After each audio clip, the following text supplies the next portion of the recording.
Ang aga ko nga nagising ngayon, nagluto na nga ako ng almusal namin. Nagluto nga lang ako ng tosino tapos itong itlog.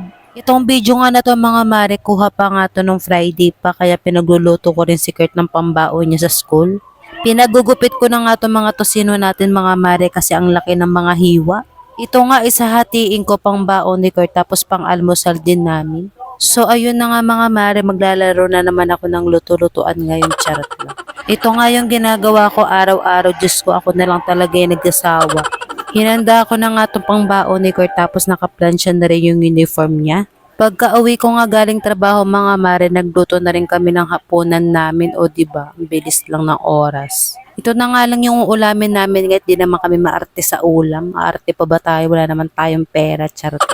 So, ang lulutuin ko nga ngayon mga mares, itong tortang sardinas o diba, ang sarap kaya nito. Wala nga kasi ako maisip na ulam mga mare kaya ito na lang nakita ko kasi itong dilata dun sa cabinet namin. Kinuha ko na lang tapos may itlog tapos ay naisip ko o diba. Anong oras na nga din yun mga mare at mabilis lang din naman to lutuin kaya ito na lang talaga yung lulutuin ko ngayon. Nagugutom na rin kasi ako mga mare kaya ito na lang talaga yung niluto ko. Easy to cook lang to.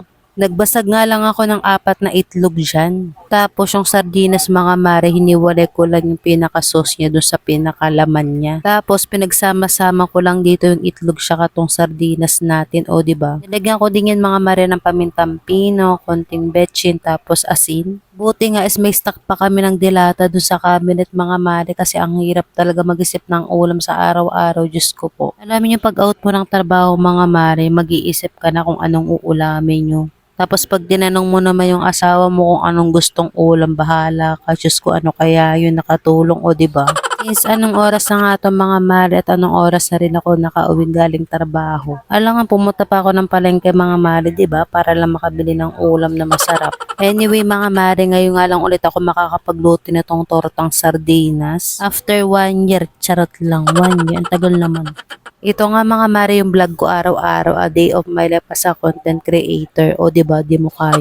Wala nga tayong gagawin mga mare sa vlog natin mga mare, kundi luto, palengke, grocery, kain, linis, laba. So ayun na nga mga mare, luto na pala tong niluluto natin na tortang sardinas. O diba, ang sarap. Try nyo rin paminsan-minsan magluto nito mga mare, sobrang sarap nito. Syempre di nyo lulutuin yan kasi rich kid kayo, chart.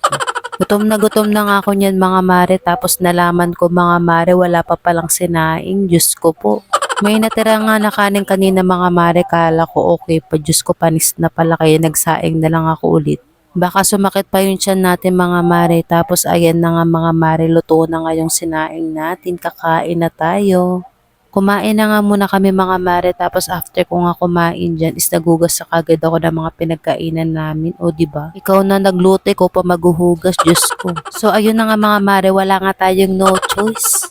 Share ko nga lang sa inyo mga mare, ang ganda pala nitong dish rack ko o diba? Lakas maka-aesthetic mga mare. Diyan ko nga nilalagay yung mga bagong hugas sa pinggan, kutsara, baso. Maganda ilagay dito mga mare yung bagong hugas na mga pinggan tsaka mga baso, kutsara, tirador kasi mga mali may drainage na siya o diba? Ipipwesto mo nga lang yan mare sa tapat ng lababo mo tapos yung tubig dyan is rekta na kagad sa lababo o diba? Kung planggana pa rin mga mare yung pinapaglagyan mo ng mga pinggan mo, ispalitan mo na nitong dish rack na to mga mare o diba hindi na maiimbakan ng tubig yung pinaghugasan nyo ng mga pinggan. Pinapatayo ko nga lang sila dito mga mare tapos pag natuyo na ililipat ko na nga sa lalaganan ng mga plato namin na may takip na cabinet.